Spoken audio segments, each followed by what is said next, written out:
Isaías capítulo 43. Pode ter certeza que Deus vai falar grandemente no nosso coração, amém? Todos acharam?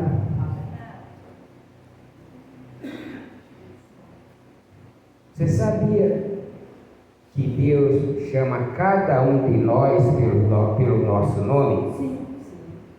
Às vezes as dificuldades da vida, os problemas que nos cercam, muitas vezes faz a gente, até por causa das adversidades, vir a desilusão que Deus não ouve. Mas Ele não só ouve, como Ele trata cada um de nós pelo nosso nome. Diga glória a Deus.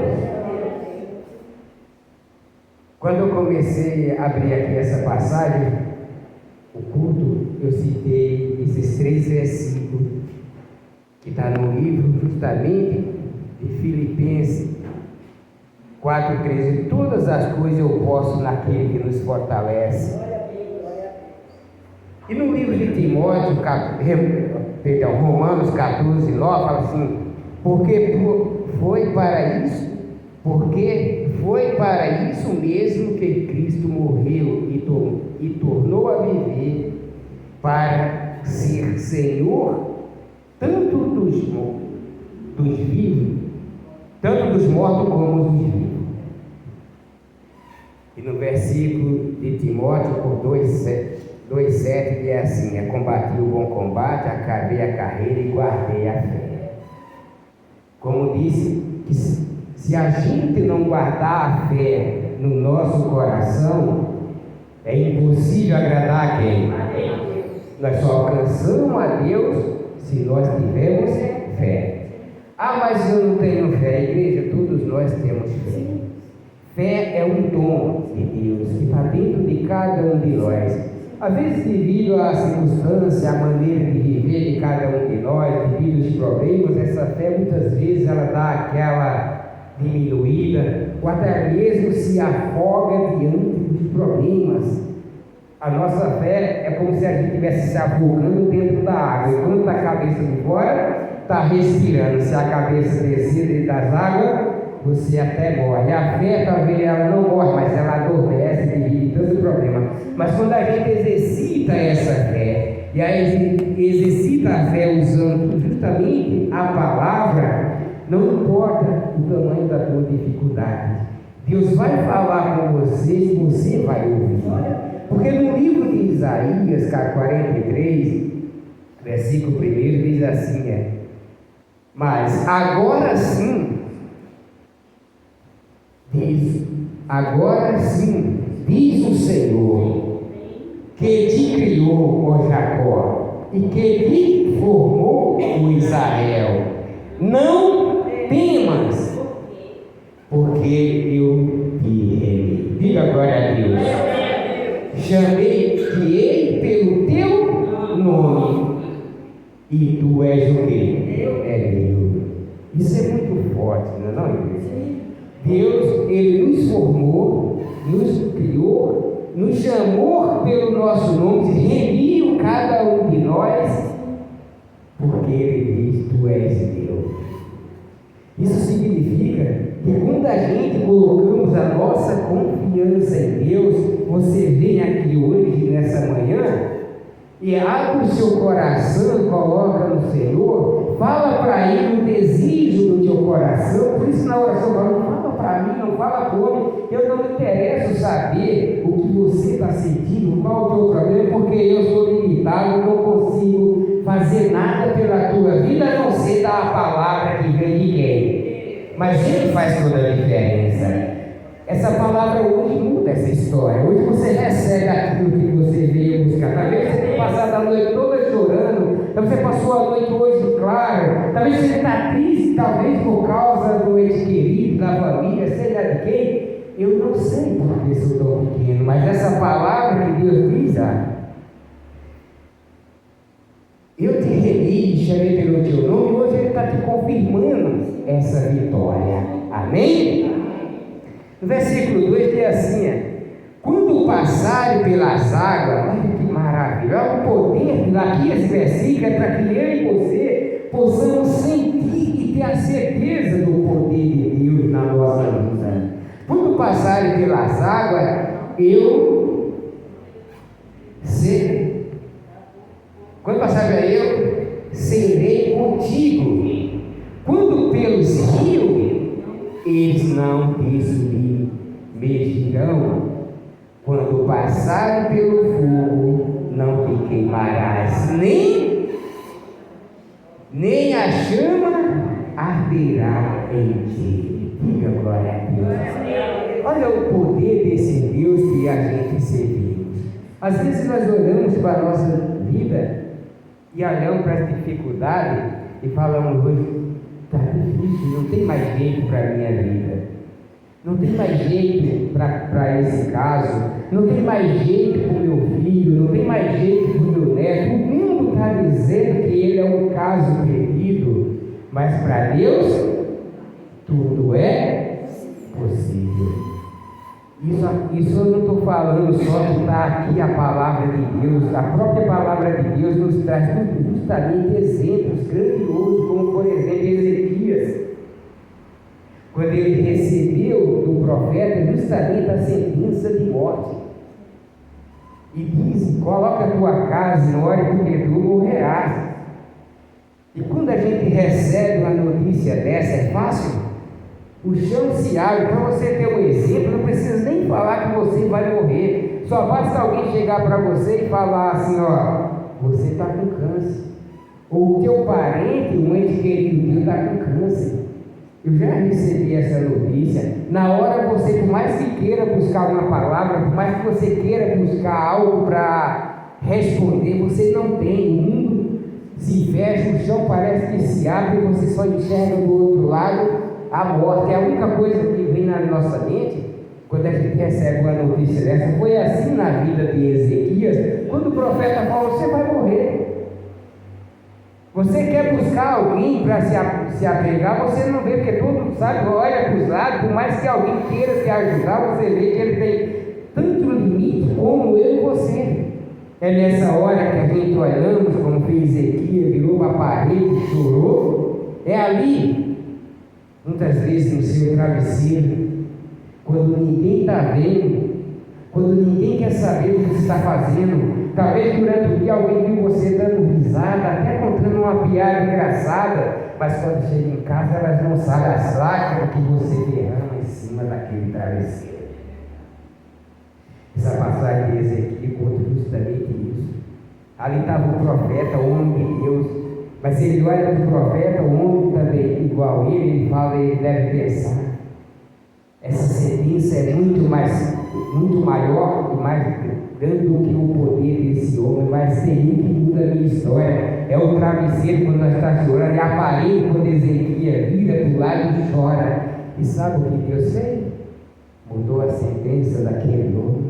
Como está mudando a tua vida, como hoje Deus está te entregando essa vitória que você veio buscar. Na hora da oração, eu tenho certeza absoluta que você estava chorando, estava chorando de emoção, você estava chorando porque sabe o fardo que você carrega.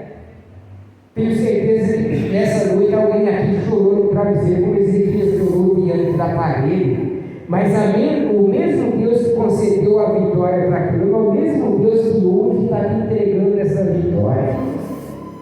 Amém? O que a gente não pode fazer é desistir, mas é entregar a nossa vida e acreditar. O mundo pode vir até você e falar assim: não tem mais jeito. Muitas vezes a minha opinião e a tua opinião, diante do caso, você olha, mesmo você querendo acreditar, você fala: não tem jeito. Aí o Espírito fala, o Espírito Santo fala no teu coração: tem jeito sim. O mundo está desacreditando, mas eu vou te conceder na vitória. Amém? Quando passares pelas águas, eu seguirei contigo. Não importa a dificuldade, essa água é a adversidade da vida, os problemas que muitas vezes sufoca. Quando passares pelo rio, não submergirão. E mesmo que você submergir no rio, pode ter certeza, se você descer, quem lembra do caso de Jonas? Sim. Jonas, o mar tragou ele, além do mar tragar, olha que situação que a gente olha para a nossa vida e fala, não tem mais jeito, chegou no fundo do poço, mas parece que o poço se abre ainda mais, você desce um pouco mais, foi o caso de Jonas. Quando ele desceu dentro da água do mar, ele fundou, falou, aqui acabou a minha vida, estou no fundo do mar. Ele falou assim, aqui não é o fundo não, o fundo é o ventre do peixe, e o peixe engoliu ele. E muitas vezes a gente passamos por situações parecidas, que parece que quantos dias vai passando, as coisas vai se afundando ainda mais, você fala assim, pronto, agora eu vou respirar em outra situação. É isso que acontece na nossa casa, é isso que acontece na nossa família, é isso que acontece no trabalho, acontece na rua, mas a gente não podemos perder a fé. E dentro do ventre do peixe foi que Jonas fez? Orou a Deus. E Deus atendeu esse pedido de Jonas e o peixe lançou ele fora. Quando você não tiver mais força para orar, porque você acha que o Jonas abriu a boca e orou dentro do peito? Não orou não, foi só no pensamento, lá dentro tem que falar, ele falava, estava sufocado no coração. Quando não tem mais força para falar, fala com o coração, pensa com o coração, ora com o coração. Senhor, eu não suporto mais. Se o Senhor não for na minha vida, aí sim eu vou perecer. Mas eu creio, a mesmo Deus que trouxe Jonas do ventre do peixe, ele traz hoje essa vitória na tua vida. Amém? Olha só, quando passares pelo fogo, não te queimarás, nem a chama arderá em ti. Isso significa, você vê que esse versículo é uma bênção de Deus na nossa vida. Ele está dizendo que nós não só temos problemas, nós não só temos uma dificuldade, nós só não temos uma diversidade para vencer, nós temos vários tipos de problemas e dificuldades, e muitas vezes um com um grau mais difícil do que o outro, mas mesmo com toda essa dificuldade, ele andará com quem? Contigo. O Senhor está com você nesse momento. O Espírito Santo está do teu lado, está te abraçando, te fortalecendo, está curando a ferida do teu coração. Amém? Versículo 3. Porque eu sou o Senhor do teu quê? Deus é maravilhoso, né? Mesmo diante de todas essas dificuldades, de todos esses problemas, quando você acha que está sozinho, ou tem hora que a gente não acha que está sozinho no mundo? Eu já passei por tanto momento da minha vida, por tanta dificuldade, que muitas vezes, como eu disse antes, ria, e muitas vezes fazendo o culto aqui, que eu fazia com mais frequência, hoje nem tanto, porque o trabalho não permite tanto, muitas vezes fazendo aqui, quando chegava em casa, chorava horas no travesseiro, mas eu nunca desisti, é o que você também vai fazer, sabe por quê? Porque eu sou, Senhor, o teu Deus, o Santo de Israel, o teu Salvador. Esse é o Deus que você serve. Está escrito aí? Esse é o teu Deus. É aquele que nos vê quando ninguém mais vê. Foi assim que Deus falou para Jesus falou para Natanael. Quando Felipe foi até Natanael, olha a importância da gente crer. Isso deixa a gente arrepiar. Quando o Felipe chega até Natanael, chama ele e fala, encontremos aquele que o profeta fala tanto, o Messias. Vai vir de onde? Vem de Belém. Mas em Belém pode ter algo? Belém era um lugarzinho pacato, ninguém acreditava, talvez não tinha nada. Era uma Brasilândia da vida, uma comunidade, de repente Deus olha, vê um vaso de barro, um rádio, e ele fala aqui, vou colocar o meu tesouro, que é o Espírito Santo. E ele fala, quando ele se aproxima, fala, de onde me conhece? Ele fala, dentro do pé de figueira lá, estava lá debaixo do pé de figueira. Ele estava fazendo o que debaixo do pé de figueira? Quando a gente sobe no monte, a gente sobe para aqui, debaixo das árvores lá, para orar. Por isso que a oração, igreja, nunca desista de orar, mesmo quando estiver tão difícil como foi o caso de Jonas, dentro do ventre da baleia, não puder mais abrir a boca, ele tão fraco que está, ora com o coração. Porque Jesus falou, quando estava debaixo do pé de figueira, ele com certeza estava ali orando, buscando a presença de quem? Do Pai. E assim é na nossa vida. Há momento que, por mais que alguém queira nos ajudar, não é que ninguém quer nos ajudar, é que muitas vezes os nossos problemas são maiores do que todos que estão ali em tua volta. Se você não consegue sair da dificuldade que você está, não é alguém que vai te chegar e vai te puxar pelo braço, que as pessoas são tão significantes como eu e você. Mas um pode mudar essa situação. A oração abre a porta do céu. A oração faz com que o meu Deus ouva os meus pedidos, os seus pedidos. E tem exemplos demais. Mas continuando, fala assim, versículo 3, vamos terminar esse versículo? Porque eu sou o Senhor teu Deus, o Santo de Israel, o teu Salvador. Olha só que maravilha, né? Dei o Egito por teu resgate, e a Etiópia Sabar por ti. Visto que foste precioso aos meus olhos. Posso ouvir um glória a Deus? Deus está falando para você. Deus está falando para você o quanto você é precioso. Talvez você nem imagina a preciosidade que Deus tem na minha vida e na tua vida. Amém? Olha só.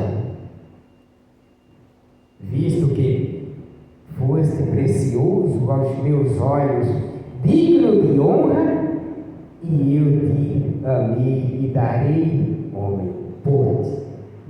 Te darei homens por ti, e os povos pela tua vida.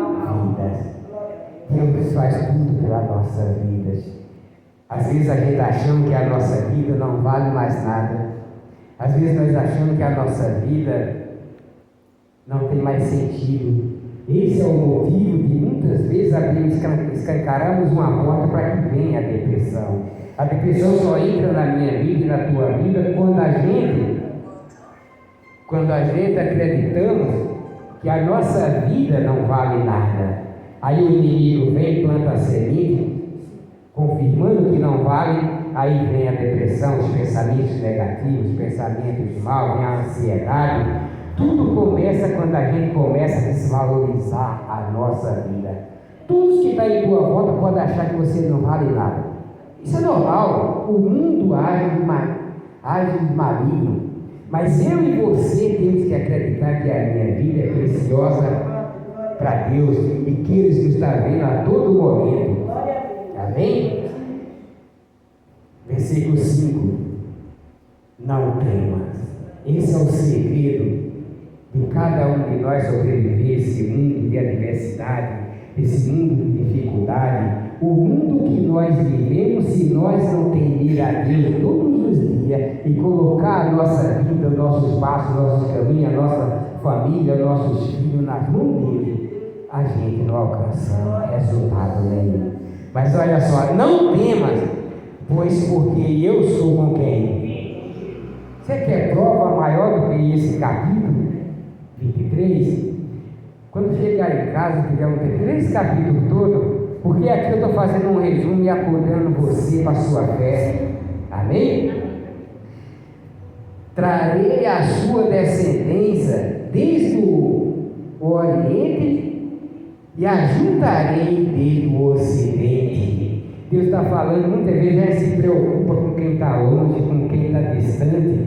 A gente se preocupa com tantas coisas, com filho, com esposo, com esposa, mas Deus está juntando todo ele. Não adianta, você vai falar assim, mas ele está distante, mas o ajuntar de Deus não é colocar todos no mesmo lugar. O ajuntar de Deus é cuidar, saber que mesmo estando em outro estado, ou estando em outra cidade, ou estando em outro bairro, o poder de Deus, o mesmo Deus que está te guardando aqui, o mesmo Deus que está guardando lá, isso se chama juntar no mesmo Espírito, na mesma fé. O mesmo Deus que te protege aqui dentro da igreja, sentado ouvindo essa palavra do Senhor, é o mesmo Deus que cuida do teu filho lá no trabalho, ou quem sabe lá dentro de uma biqueira, não importa. Você acha que muitas vezes ele é salvo lá fora? Por quê? Por causa da sua oração, da tua busca em Deus, esse ajuntamento que Deus faz na nossa descendência. Quando falo ajuntamento, não é trazer para dentro de casa. Outro dia eu estava falando isso para minha mãe falou assim: nossa, meu filho, lá no Pernambuco, eu vejo mãe que os filhos moram tudo perto, muitas vezes dentro de casa, e os meus 10, só tem um aqui, o resto está tudo fora. Eu falo, agradeça a Deus, porque filho, quando fica adulto dentro de casa, é sinal que ele não tem direção nenhuma na vida, está dando trabalho para o pai e para a mãe. Mas todo filho que tem a direção de Deus e busca a direção na vida de Deus, ele é igual um passarinho que ele sai do ninho. Mas mesmo assim, à distância, Deus ajunta ele, cada lugar, na mesma fé e debaixo da mesma mão poderosa do Senhor junto com você. Amém? Independente da distância. Versículo 6. Olha só: direi ao norte, entrega, e ao sul, retenha. Trazei os meus filhos de longe e as minhas filhas das extremidades da terra. Todos os que se são chamados pelo nome de quem? De Deus. E os criei para minha glória, e que formei e fez o quê? Todos nós somos feitos para quê? Para a glória de Deus. No dia que eu colocar a glória de Deus na minha vida, pode ter certeza que eu vou sucumbir, porque a glória de Deus, por mais que eu faça, por mais que eu me esforce, por mais que eu queira parecer mais do que o outro, por mais que Deus venha me usar, nada é para a minha glória. Eu sou tão miserável como cada um de vocês, porque a glória vem de quem? Todos temos que dar o nosso melhor para a glória de quem? De Deus. Isso que é o mais importante. Olha aqui no versículo 11, dá uma olhadinha aqui para 11. Eu sou o Senhor, e fora de mim não há outro Deus. Fora de Deus não há outro Deus. Amém, igreja? Não importa o que você está passando. Tem uma passagem do apóstolo Paulo, para resumir bem essa passagem, que está em 2 Coríntios, capítulo 5, 2 Coríntios 5, não precisa nem você abrir para não perder muito tempo. 2 Coríntios 5, versículo 11, que vai resumir justamente o que esse homem de Deus fala aqui, essa palavra, esse poder de Deus na nossa vida. Por mais que a gente diga, se entristeça, Deus está sempre falando: eu estou com você, não temas. Esse mesmo não tema foi na vida de Josué. Isso muitas vezes, olha como a gente somos pequenos. Muitas vezes uma simples tristeza faz a gente querer desistir dos nossos sonhos. Certa vez, quando Deus recolheu Moisés, quem estava lá cabisbaixo chorando? Josué. Triste. E a tristeza, a primeira coisa que ela faz é fazer você parar de acreditar nos teus sonhos e até mesmo em Deus. E Deus aparece para Josué e fala: não tema, levanta-te, pega esse povo e segue, porque eu sou com quem? E é isso que temos que fazer quando vem a tristeza, a dificuldade. E o apóstolo Paulo, aqui no versículo 11, ele fala justamente isso aqui, capítulo 5, versículo 11: e assim, conhecendo o temor do Senhor, persuadimos aos homens, e somos cabalmente conhecidos por Deus. Diga glória a Deus. Assim, conhecendo o temor de quem? De Deus. Quando a gente conhece o temor de Deus, olha só, persuadimos os homens, quer dizer, temos argumento, temos palavra para confortar o coração daquele que está contrito.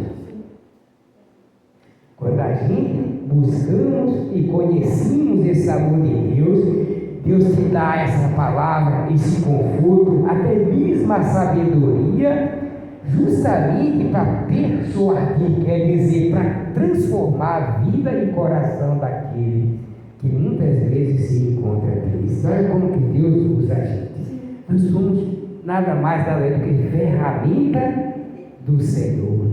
Nós só precisamos crer, temer e deixar Deus nos usar. E as dificuldades? Pode ter certeza que a gente nascemos no meio da dificuldade, vamos viver no meio da dificuldade e só vamos sair dela quando Jesus voltar ou poder nos levar. Enquanto nós andamos por essa terra, pode ter certeza, as dificuldades vêm. E cada vez que você for progredindo na fé, na vida pessoal, dificuldade vem, problema vem. Pode ter certeza que você nunca vai sair deles. Mas Deus vai dar sempre a direção para que você possa vencer. Amém? E continuando, fala assim, no versículo 11: e espero que também a vossa consciência nos conheça.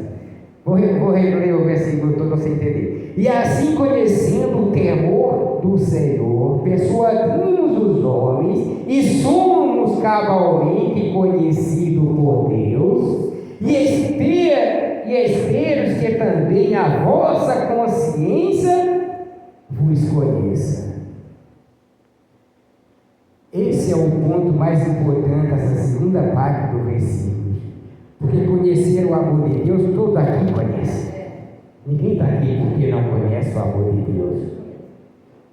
Nenhum de nós estamos aqui porque sabemos, nenhum de nós não sabemos que Deus é poderoso. Todos sabemos do poder.